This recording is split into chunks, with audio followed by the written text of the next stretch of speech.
clash with the other competing nationalisms on these islands. Despite the unifying presence of a much-loved monarch and a parliament which is supposed to represent the people's voice in British democracy, despite all the gold, ermine and faux antique trappings, this ancient British democracy is in trouble.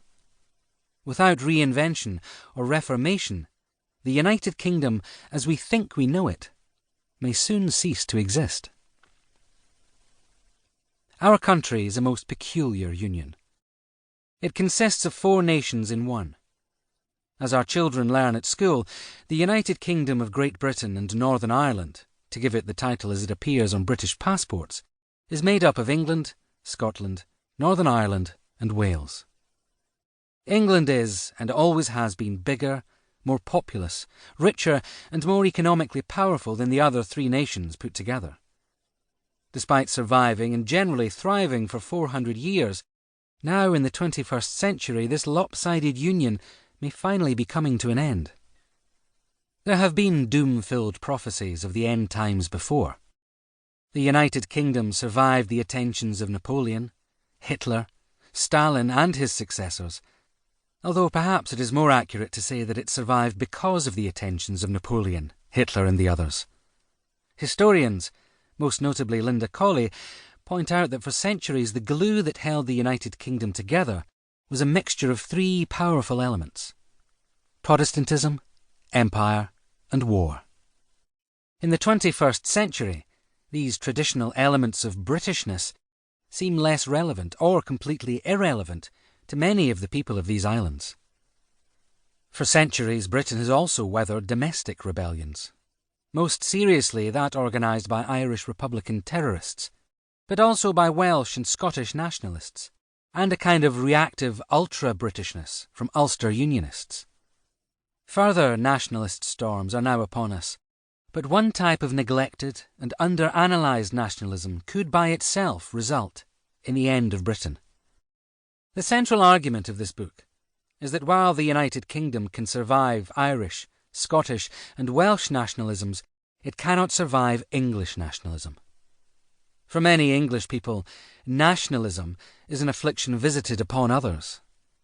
The English anthropologist, Kate Fox, claims that the English are not usually given to patriotic boasting. In itself, this is a very English way of boasting, a humble brag about English exceptionalism.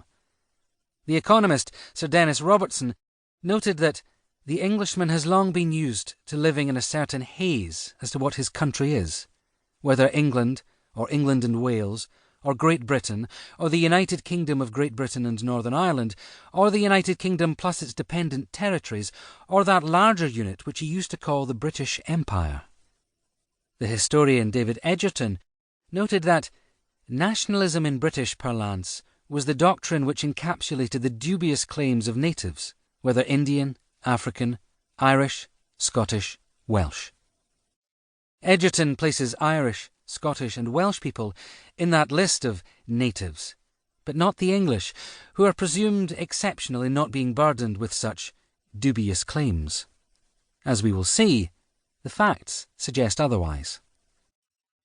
For increasing numbers of English people, the haze about nation or country appears to be lifting.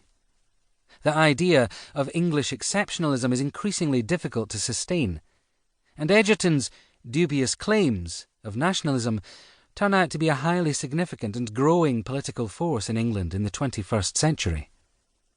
English nationalism was the principal cause of Britain's decision to leave the European Union.